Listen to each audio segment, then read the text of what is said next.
कठिनाइयां कभी खत्म नहीं होंगी। शक्ति तुम्हारी इतनी बढ़ जाएगी, इतनी कि मतलब तुम्हें छोटी मोटी चुनौतियां तो ऐसे लगेगा जैसे किसी ने तुमको कह दिया कि आज रात में तुमको उड़ाएंगे। तुमने कहा हो बे, तुम्हारा सर काट के काली गुना चढ़ाए तो कहना। तो तुम्हारे उसी चीज का वो जो, अब वो चुनौती तो है ही है, लेकिन उस चुनौती के सामने तुम्हारी ताकत इतनी ज्यादा है कि वो तुम्हारे लिए कुछ है ही नहीं। तो संघर्ष नहीं खत्म होगा, तुम उससे मत भागो। तुम लोग क्या कर रहे हो, तुम संघर्ष से भाग रहे हो कि मुझे पढ़ना ना पड़े। सुधांशु त्रिवेदी कितना पढ़ते हैं, तुम यार पढ़ने से भाग रहे हो। तुम पढ़ने से क्यों भाग रहे हो, मतलब उस उल्टा नियम क्यों बना रहे हो। तुम अपने आप को ताकतवर करते चले जाओ, तो जितनी चुनौतियां तुम्हारे सामने आती चली जाएंगी सब छोटी होती चली जाएंगी। तुम रिवर्स फाइट करते हो, उल्टी फाइट करते हो, तुम उल्टी फाइट करते हो, उल्टी। तुम संघर्ष को खत्म करने की कोशिश करते हो, वो कभी नहीं खत्म होगा, पॉसिबल ही नहीं है, संभव ही नहीं है। तो उल्टा मत करो, उल्टे रास्ते में मत जाओ, शक्ति बढ़ा लो। और बढ़ा लो, तुम्हें अभी जितनी पता है उससे 1000 गुना ज्यादा है, लाख गुना, अरब गुना। 1000 न्यूरॉन सेल्स डेली रिलीज होते हैं, 1000। और एक न्यूरॉन सेल की ताकत होती है 80 जीबी। तो एक दिन में कितना जीबी, 80,000 जीबी। और 526 जीबी पे मोबाइल जो कितना बड़ा लगता है, 80,000 जीबी डेली पोटेंशियल होती है माइंड के पास। पर तुम यूज नहीं करना चाहते हो। अच्छा, क्यों यूज नहीं कर पाते हो, तुमने अपने माइंड को इतनी जगह लगा रखा है अननेसेसरली। जातिवाद खत्म कर दोगे, क्यों परेशान हो फालतू में। अरे भैया ब्राह्मणों को गाली दे रहे हैं, देने दो, सामने पड़ जाएंगे तो जाएंगे।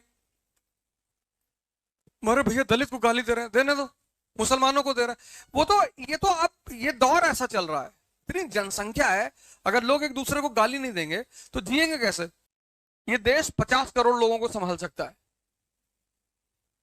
1 अरब 50 करोड़ है, 1 अरब फालतू है, 1 अरब फालतू है।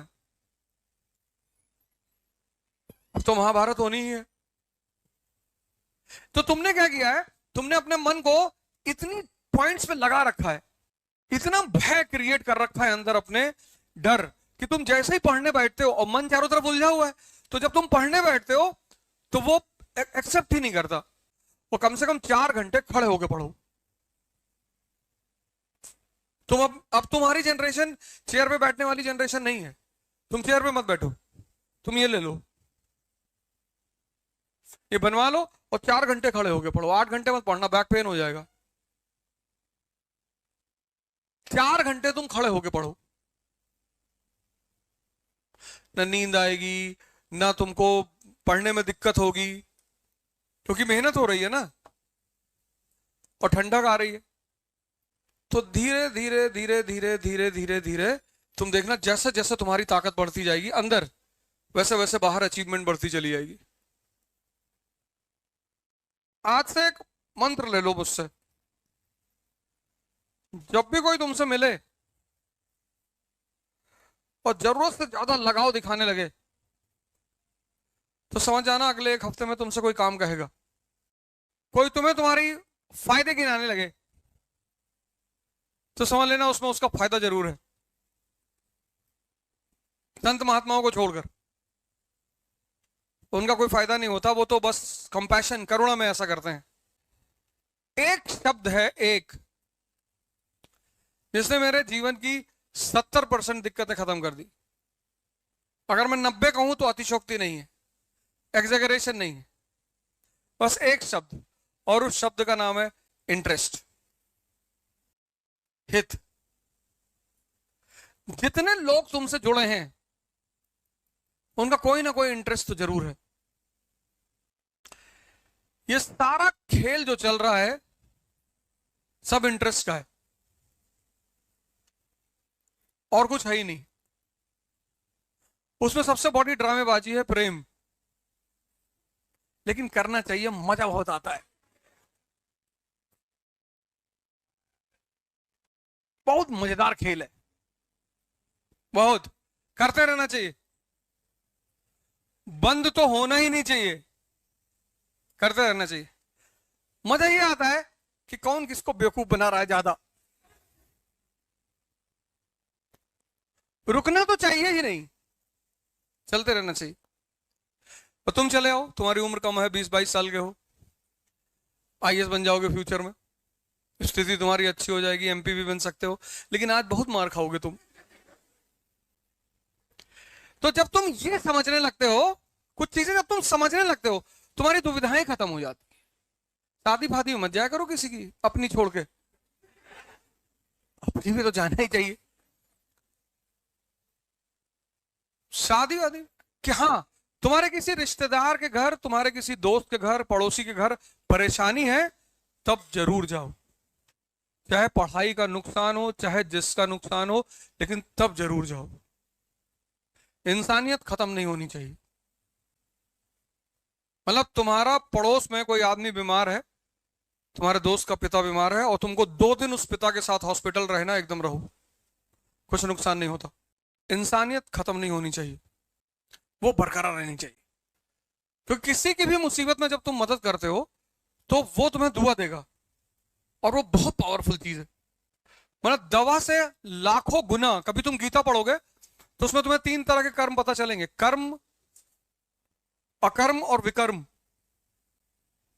ये संत होते हैं ना, ये विकर्म करते हैं, विकर्म मतलब ये जागृत हो चुके हैं, इन्हें कर्म करने की जरूरत नहीं, लेकिन फिर भी करते हैं।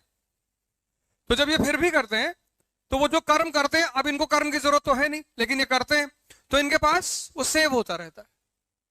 वो जो आशीर्वाद का कॉन्सेप्ट है वो यही है। तो इनके पास चीजें सेव होती हैं, तो उस सेव कर्म को ये किसी को गिफ्ट में दे देता है। से कोई कैंसर का पेशेंट गया, इन्होंने उसके सर पे हाथ रख दिया, जाओ, तो होगा ठीक, हो गारंटी ठीक होगा, 4000% ठीक होगा, क्योंकि अब अपने लिए नहीं कर रहे हैं। इस दुनिया का सबसे प्यारा नियम यह है कि जो जितना बड़ा मूर्ख होगा उसके उतने ज्यादा दुश्मन होंगे। न्यूटन का नियम है ये। जो जितना बड़ा मूर्ख होगा उसके उतने ज्यादा दुश्मन होंगे। तुम्हारा समय ऑड चल रहा है, कोई बात नहीं, तुम्हारे माँ बाप जेल में है कृष्ण की तरह, कोई बात नहीं, उस समय को इस्तेमाल करो अपने लिए, मारना तो ही है, पर समय को हमेशा समझो और इंटरेस्ट के गेम को समझो। परेशान होने की जरूरत नहीं। जिसका दिमाग का दायरा बड़ा हो गया, वो तुमको तो डर लगता है इस वक्त ना, क्योंकि तुमने अपनी शक्ति को अभी खोला नहीं है, तो तुमको डर लग रहा है कि भगवान किसी तरह से कोई नौकरी मिल जाए बस।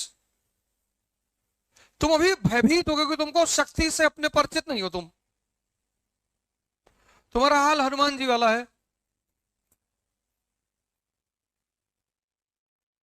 कि समंदर सामने देखे कि ये कौन पार करेगा, बोले तुम ही करोगे। अब नर्सरी के बच्चों को देखो, ड्रेस व्रेस कायदे से टाई वाई लगाए, बाल वाल कायदे से करके स्कूल सीधे साधे बन के जा रहे हैं। उल्टा सीधा क्वेश्चन माँ बाप से पूछते हैं, टीचर से पूछते हैं कि पापा हम कैसे पैदा हुए थे। फिर ज्यादातर माँ बाप का वही आंसर है कि मंदिर के सामने जा रहे थे, शंकर जी तुमको दिए थे। अब आजकल के लड़के बहुत चालाक है, कह रहे हैं भैया वो सुहागरात वाला कॉन्सेप्ट खत्म हो गया, सब मंदिर से आ रहे हैं। 5 का जो लड़का है वो चुप हो जाता है, समझने लगता है धीरे धीरे, तो थोड़ी सी चीजें पकड़ में आनी शुरू हो जाती है कि ना ना ये सब तो झूठ बोल रहे हैं, खेल कुछ और ही है। 12th का जो लड़का है उसकी तुम अगर बॉडी लैंग्वेज देखो, कभी स्कूल के सामने छुट्टी के वक्त खड़े हो स्कूल के सामने, और 12th के लड़कों को देखो, ये 2-3 बटन खुली है, ये कॉलर ऐसे खड़ा हुआ है, कॉलर खड़ा है। कॉलर खड़ा क्यों है? 16 साल उम्र, टेस्टोस्टेरोन पैदा हो चुका है, और टेस्टोस्टेरोन ने नीचे से मोरा ताकत बढ़ा से कॉलर खड़ा हो गया तुरंत। और वो 16-17 साल का जो लड़का है, अगर तुम उसकी बॉडी लैंग्वेज देखो तो सीधे कभी नहीं खड़ा होता वो। और 16-17 साल के लड़के से कोई भी दिक्कत बता दो, कोई भी, कि भैया वो मकान मालिक बहुत परेशान कर रहा है, उड़ा बस उस वक्त उसको पता नहीं चल पाता कि यार इस एनर्जी को अगर सही इस्तेमाल कर लिया जाए। जैसे तुम जाओगे सदगुरु के आश्रम में, तो वहां उनका अपना स्कूल है, कोई बच्चे को मारता नहीं है, और ज्यादातर लाइव पढ़ाने की कोशिश होती है, लाइव मतलब दिखाकर, डेमो देकर। बच्चों को क्या मारना है यार, ये पूरा कॉन्सेप्ट ही खराब है बच्चों को मारने का। और बच्चों को अगर मारते हो तो ग्रेजुएशन के मास्टर को भी AK-47 लेके क्लास में जाना चाहिए, बड़ों को भी मारो तब। बच्चों को तो पढ़ाई के लिए बिल्कुल नहीं मारना चाहिए, मतलब मैं तो इस बात के एकदम एकदम खिलाफ हूं कि बच्चों को तो मारना ही नहीं चाहिए। हाँ, कभी कभी साल में एक बार टॉर्चर करना चाहिए, पर एक बार, और उस एक बार से उस बच्चे के मन में यह रहे कि भैया इससे बदतमीजी ना करना। 1763 का जो अमेरिका है वो किस क्लास का अमेरिका है? 12th का। अब वो नहीं पूछेगा किसी से कि हम कैसे पैदा हुए थे, उसको जियो सब बता चुका है, अब उसे ये सब जानने की कोई जरूरत नहीं।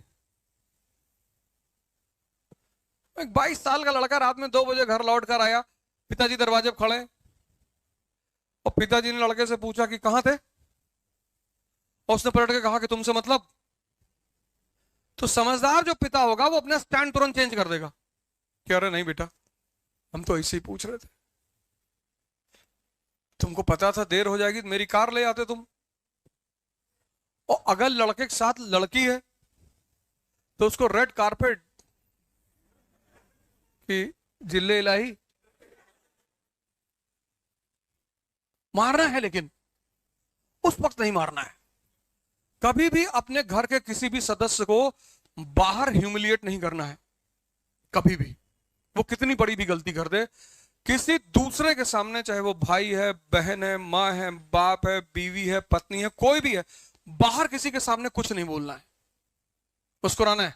हाँ, अच्छा, अरे वाह यार, तुम तो कार लड़ा आए थे, दूसरी वाली भी लड़ा देना जी भैया। बाहर किसी को पता नहीं चलना चाहिए कि तुमने अपने घर के किसी सदस्य को कुछ कहा है।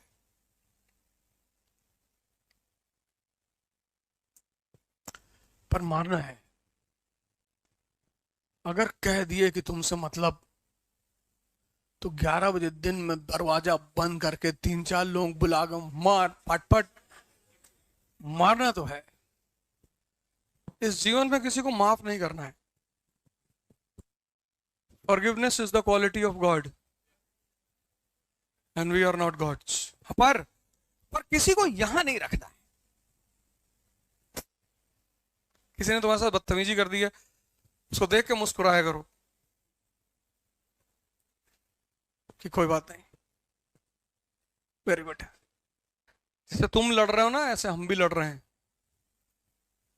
हमारी तुम्हारी लड़ाई में फर्क सिर्फ इतना है कि तुम्हारी उम्र बहुत कम है और अनुभव भी कम है।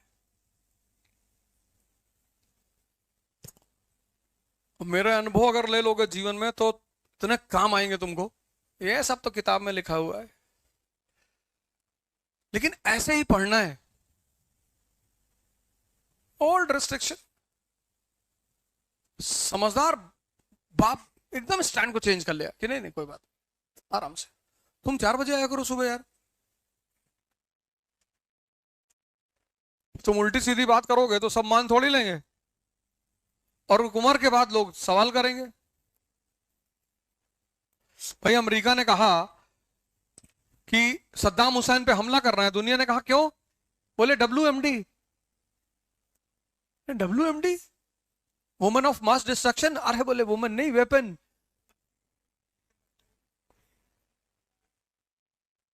दुनिया ने कहा अच्छा वेपन रखा है ये? बोले हाँ। बोले तब मारो। मारा अमेरिका ने। फिर सीरिया के साथ भी यही किया अमेरिका ने, कहा केमिकल वेपन रखा है। अरे दुनिया ने कहा पुराना वाला तो निकाले नहीं पाए, कहां रखा था WMD?